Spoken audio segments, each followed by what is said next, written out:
Just stuff. This is Kick Chat brought to you by KYG. And last week we dropped the best sneaker of 2022 list that is on YouTube. If you gotta check it out, go do that. But 2022 was a slow year in sneakers. Like that list was brutal to put together. And there's some sneakers that are on there that I'm glad are on there, but they should never have been on a top 10 list. Sure. Any New Balance, but yeah. Nah, that's not what I was talking about at all. But all right, since you brought it there, let's go there. What does the sneaker culture need to do better in 2023 to get that feel back? Oh man, you might hate this. You might hate this take, but they need to find a person to give them a great collab. They need a collab, but one that is what Travis was the year he dropped the OG. You think Travis is done? I don't think he's done, but I think that the one has run its course. Yeah, they said they wrapping that up with the Olive Jones, and that's fine. But what will he do then? I think if it's not the 4, then I don't know how well any other Travis Jordan will do. But they were talking about him doubling back and dropping that olive kind of 4 that people been waiting for forever. I think those might drop in 2023. That'd be it then. But in all honesty, Nike didn't have a bad 2022.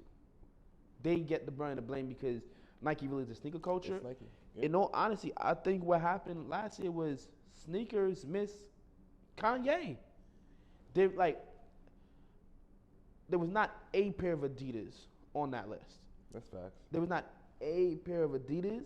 Dog, like if Nike is so competitive with New Balance, and listen, I like New Balance, but we know they cannot keep up with Nike. There's no other third party with like some manufacturing power. It's gonna be a slow year because there's but so much Nike can do. It's true. And Adidas and Kanye has ran its course. I say Ye needs to chill out for like 2 months, all right, maybe 3, and they'll link up for New Balance. Like I really think Ye, New Balance, the new powerhouse. You feel me? Made in America. He could do it. That's disgusting. That's a disgusting point. I agree with the lack of competition. And because there was no competition, it kind of made this year feel a little less special. Bro, this year was some bullshit, bro. I can't lie, bro. Like, it was a slow year. Yeah. What if you feel like, I'll talk about that on the next question, but they needed competition. And it was a slow year, but I also feel like, boom, competition was Kanye. It wasn't even really Adidas. No, it was Kanye. Bro, I'm 100% agreeing with you. Like, Adidas is going to do numbers because they're Adidas, but they're not going to make impact without Kanye. Like, I don't think Adidas was an impact brand before Kanye. They were just dropping basic classic silhouettes, and people gravitated towards it. Or maybe they need to isn't what's his name, Jerry Lorenzo over there? Yeah. What the hell is he doing? He just makes clothing. Dog, he's been giving us the same clothing for the last 3-4 years. And yes, I ain't lie, them essential sweatsuits is fire. But dog, like seriously, like you're not in the lab cooking up like, oh, let's go Heather Green. Like at this point, like yo, put something out there. Safe. Even though I don't think he's the fix, because you know how I feel about his Nike run. But it was amazing. It was not amazing. Phenomenal. It wasn't. Phenomenal. It was phenomenally average.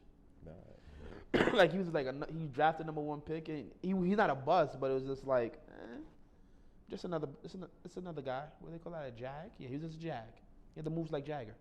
Okay. But yeah, Adidas, New Balance, Puma. Somebody needs to have an impact sneaker. Other than that, Nike. Because they don't have competition, they're not going to feel like they need to do anything either. And I'm not going to cut Nike that much slack because without the lost and found ones, I don't really think Nike had like everything up there Nike related besides the Virgil sneaker could have been replaced in any other year. Like besides the lost and found and the Virgils, Nike ain't do shit this year either. Yo, sneaker companies, man, pick it up. Yo, somebody, New Balance, do a silent partnership with Ye. You feel me? Like, it's cold out there. New Balance, this is definitely your opportunity to make that impression. We're looking to it. All right, second question. What we got? Only his, but Them Bodegas New Balance drops are fire. I don't know about like your 6'2" in those. you got them? Yeah, That's what's up. about 6'2", about 6'2".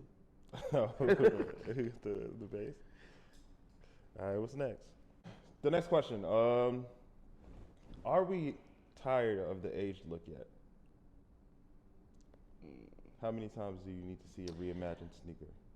Okay. I see where you're going with this. Yes. Now I'll be honest. When they aged these Chicago's, I didn't care because I wanted a pair of Chicago's and I didn't want to pay $2,000. So the age look on it, and they did OD on these like that. Besides this top part right here, it doesn't really look that aged. But I see they're doing it with my favorite sneakers, the 3s, and my 88s. They're starting to separate on that like inside part, so I haven't been wearing them. So I'm glad I'm gonna have another pair that I could wear.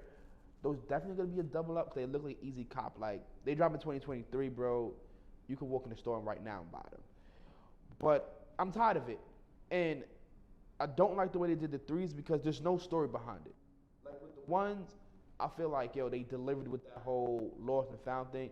The 3s, they just dingied up the box. Like, if there's no story behind it, like, what are we doing it for? Like, the age look has ran its course. I'm tired of it. We need something new. This is something that I spoke. Welcome to the dark side. This is something that we spoke about as soon as I seen the 3s, like the actual image of the 3s.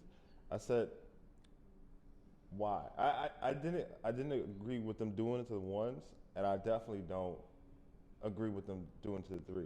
But then there's some other sneakers like the Lucky Green 2s. That's gonna put out. They could have aged those shits, pre-aged them, unaged them. Them shits not selling. But they're doing that because they feel this is Nike once again taking something and running it to the ground. Yeah. It needed to be the 88s compared to these new 3s look way better to me, and that's because they didn't force that age look. My 88s look just like them new 3s right now. But you had them for mad long. That's the same thing with my Chicago's to the Lost and Found. They're not here today, but you want to get to that point. You don't want to have something that already looks like that. And I remember you saying that, and either I was so excited because they were coming out, but I did say I want to hear the story. You did. Like with the 1s, I told you I did not care. Like I just needed a Chicago silhouette. But then it was like, all right, well, let me see because the Lost and Founds was so fire, like the story, the delivery. I'm like, all right, let's see what they got with the 3s. And bro, I don't see shit. Like when I seen the box was a little damaged, I was like, okay, they're gonna do it. Dog, there's mad pairs of those things out there right now, and they're supposed to come out in March. Nothing burger. That's what I'm telling you, bro. It's run its course. But yo, let's also give a shout out to the OG of the age look, Nigel Sylvester.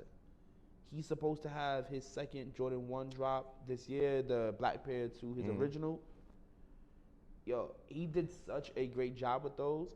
A lot of times people ask me like, yo, what were you doing in your sneakers? Like, it didn't look forced age. It looked like, yo, those are really beaters. You feel me? Yeah. Like, he did. Now he came out with the black pair. I'm excited for those too. Let us know how y'all feel about the age look. Let us know what y'all think the sneaker community should do to get 2023 rocking, because it's looking real slow. Facts. Until next week, it's your boy Sneaker D. And you got the stuff. This is Kick Chat brought to you by KYG. We out. Peace, y'all.